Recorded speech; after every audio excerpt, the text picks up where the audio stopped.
ಅಲ್ಲಿ ನೋಟ್ಸ್ಗಳನ್ನ ಮಾಡಬೇಕಾ, ಟೆಕ್ಸ್ಟ್ ಬುಕ್ಕನ್ನು ಓದಬೇಕಾ ಅಥವಾ PYQ ಮಾಡಬೇಕಾ, ಮಾಡಿದ್ರು ಯಾವುದನ್ನು ಫಸ್ಟ್ ಮಾಡಬೇಕು, ಯಾವುದನ್ನು ಮಾಡೋದ್ರಿಂದ ನನಗೆ 600 ಮಾರ್ಕ್ಸ್ ಸಿಗತ್ತೆ ಅನ್ನೋ ಪ್ರಶ್ನೆ ನಿಮ್ಮ ತಲೆಯಲ್ಲಿದ್ದರೆ ಕರೆಕ್ಟ್ ಆಗಿರುವಂತಹ ವಿಡಿಯೋಗೆ ಬಂದಿದ್ದೀರಾ. ನಾನು ನಿಮ್ಮ ಪರೀಕ್ಷೆಯ ಶಿಕ್ಷಕ Adarsh sir. First of all, PUದಲ್ಲಿ ಯಾವುದು ಮ್ಯಾಟರ್ ಆಗತ್ತೆ ಅಥವಾ ಯಾವುದು ಪ್ರಯಾರಿಟಿ, ಇದು ಬಹಳಷ್ಟು ಮಕ್ಕಳ ತಲೆಯಲ್ಲಿರುವಂತಹ ಪ್ರಶ್ನೆ. ಸರ್, ನಾವೇ ನಮ್ಮ ನೋಟ್ಸ್ಗಳನ್ನ ಮಾಡಬೇಕಾ, ಇದೊಂದು ಪ್ರಶ್ನೆ ಇರುತ್ತೆ. ಸರ್, ನೋಟ್ಸ್ಗಳನ್ನ ಮಾಡಿದೆ ಹಾಗೆ ಟೆಕ್ಸ್ಟ್ ಬುಕ್ನಿಂದ ಓದಬೇಕಾ ಅಥವಾ ಈ ನೋಟ್ಸ್ಗಳನ್ನೇ ರೆಫರ್ ಮಾಡಬೇಕಾ? ಎಲ್ಲರೂ PYQs ಹಿಂದಿನ ವರ್ಷದ ಪ್ರಶ್ನೆಗಳು ಅಂತಿರ್ತಾರೆ. ಹಾಗಾದರೆ ಎಲ್ಲ ಬಿಟ್ಟು ನಾನು PYQ ಮಾಡಲ? ಈ 3 ಪ್ರಶ್ನೆಗಳು ಪ್ರತಿಯೊಬ್ಬರ ತಲೆಯಲ್ಲೂ ಇರುತ್ತೆ. ಫಸ್ಟ್, ಯಾವುದು ವೆರಿ ಇಂಪಾರ್ಟೆಂಟು? Text book. ಯಾಕಂದರೆ ಇದೇ ನಮ್ಮ ಬೈಬಲ್ಲು, ಭಗವದ್ಗೀತೆ, ಕುರಾನು ಎಲ್ಲ ಆಗಿದೆ. ಇವುಗಳಿಂದಲೇ ನಮ್ಮ ನೋಟ್ಸ್ಗಳಾಗತ್ತೆ, ಇವುಗಳಿಂದಲೇ PYQs ಕ್ವಶನ್ಸ್ಗಳು ಬರುತ್ತೆ. ಹೀಗಾಗಿ ಫಸ್ಟ್ ಪ್ರಯಾರಿಟಿ ಯಾವತ್ತಿದ್ರೂ ನಮ್ಮ ಟೆಕ್ಸ್ಟ್ ಬುಕ್ಕಿಗೆ ಹೋಗಬೇಕು. ಈ ಸ್ಥಾನವನ್ನು ರಿಸರ್ವ್ ಮಾಡಿಬಿಡೋಣ. ಓಕೆ, ಇಲ್ಲಿ ತನಕ ಕ್ಲಿಯರ್ ಇದೆ ಅನ್ಕೋಣ. ರೆಫರೆನ್ಸ್ ಬುಕ್ಸು ಅವೆಲ್ಲ ಸೈಡಿಗೆ ಇಟ್ಬಿಡೋಣ. ನಾನು PU ಬೋರ್ಡಿಗೆ ಸ್ಪೆಸಿಫಿಕ್ ಆಗಿ ಹೇಳ್ತಾ ಇರುವಂತಹದ್ದು. PU ಬೋರ್ಡ್ ಎಕ್ಸಾಮಿಗೆ ಸ್ಪೆಸಿಫಿಕ್ ಆಗಿ ಟೆಕ್ಸ್ಟ್ ಬುಕ್ಗೆ ನಮ್ಮ ಎಲ್ಲವೂ ಸಹ ಆಗಿರುವಂತಹದ್ದು. ಯಾಕಂದರೆ ಇಲ್ಲಿಂದಲೇ ಎಲ್ಲವೂ ಬರುತ್ತೆ. ಕೂಲ್, ಇಲ್ಲಿ ತನಕ ಗೊತ್ತಿದೆ ಅನ್ಕೊಳ್ತೇನೆ. ಟೆಕ್ಸ್ಟ್ ಬುಕ್ ಆದಮೇಲೆ ನೀವು ನೆಕ್ಸ್ಟ್ ಸ್ಟೆಪ್ ಏನು ಮಾಡ್ತೀರಾ? ನಿಮ್ಮ ಖುದ್ದಾಗಿರುವಂತಹ ನೋಟ್ಸ್ಗಳನ್ನ ಮಾಡಬೇಕು. ಇದು ಸೆಕೆಂಡ್ ಸ್ಟೆಪ್ಪು. ಯಾಕೆ ನೋಟ್ಸ್ಗಳನ್ನ ಮಾಡಬೇಕು? ಎಕ್ಸಾಮ್ನ ಹಿಂದಿನ ದಿನ ಕೂತು ನೀವು ಟೆಕ್ಸ್ಟ್ ಬುಕ್ಕನ್ನು ಓದಲಿಕ್ಕಾಗಲ್ಲ. ಅದಕ್ಕೋಸ್ಕರ ನೀವೇ ಮಾಡಿಕೊಂಡಿರುವಂತಹ ನೋಟ್ಸ್ಗಳು ಬೇಕೇ ಬೇಕು. ಇದರಿಂದ ನಿಮ್ಮ ರಿವಿಷನಿಗೆ ಸಿಕ್ಕಾಪಟ್ಟೆ ಹೆಲ್ಪ್ಫುಲ್ ಆಗುತ್ತೆ.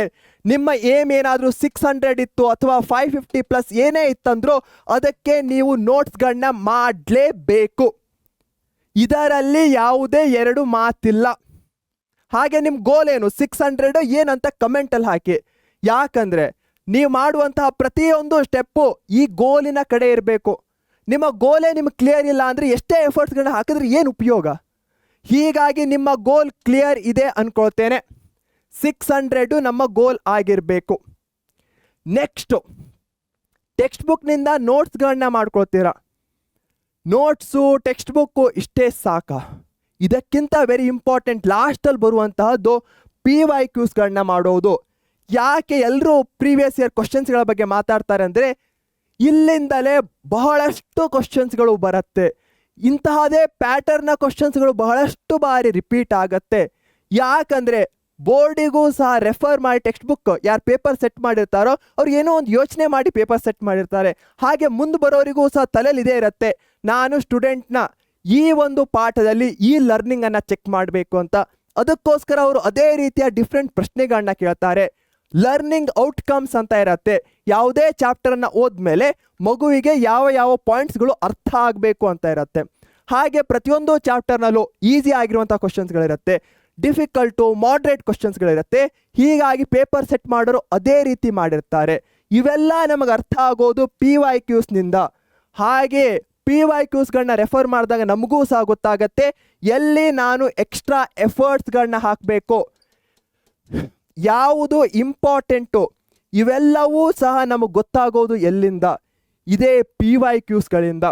ಹೀಗಾಗಿ first priority text book, second ನೋಟ್ಸ್ಗಳನ್ನ ಮಾಡೋದು, ಥರ್ಡ್ ಸ್ಟೆಪ್ಪು PYQs ಇರ್ಬೋದು, ಟೆಕ್ಸ್ಟ್ ಬುಕ್ಕಿನ ಎಕ್ಸಸೈಸ್ಗಳಿರ್ಬೋದು, ಇವುಗಳನ್ನ ಮಾಡೋದಾಗಿರುತ್ತೆ.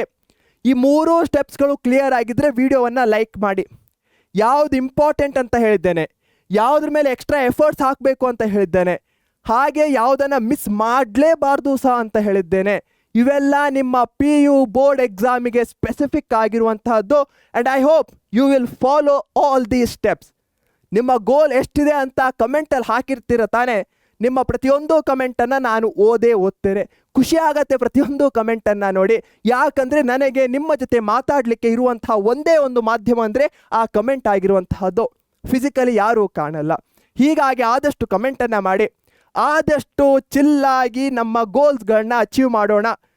ಎಸ್, ಸ್ಟ್ರೆಸ್ ಆಗತ್ತೆ, ಬಟ್ ಆದಷ್ಟು ನಗ್ತಾ ಎಲ್ಲ ಸ್ಟ್ರೆಸ್ಸನ್ನು ನುಂಗೋಣ, ಆದಷ್ಟು ಖುಷಿಯಾಗಿ ಸ್ಟಡಿ ಮಾಡೋಣ. ಓಕೆನಾ ಮಕ್ಕಳೇ? ಯಾಕಂದರೆ ಸ್ಟ್ರೆಸ್ ಪಡಲಿಕ್ಕೆ ಸಿಕ್ಕಾಪಟ್ಟೆ ಇಶ್ಯೂಸ್ಗಳಿರುತ್ತೆ, ಬಟ್ ಖುಷಿ ಪಡಲಿಕ್ಕೆ ಯಾವುದೋ ಒಂದು ಇಶ್ಯೂವನ್ನು ನಾವು ಕಂಡು ಹಿಡ್ಕೊಳ್ಬೇಕಾಗತ್ತೆ.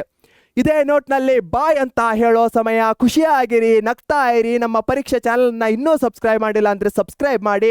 Take care, thank you, bye bye.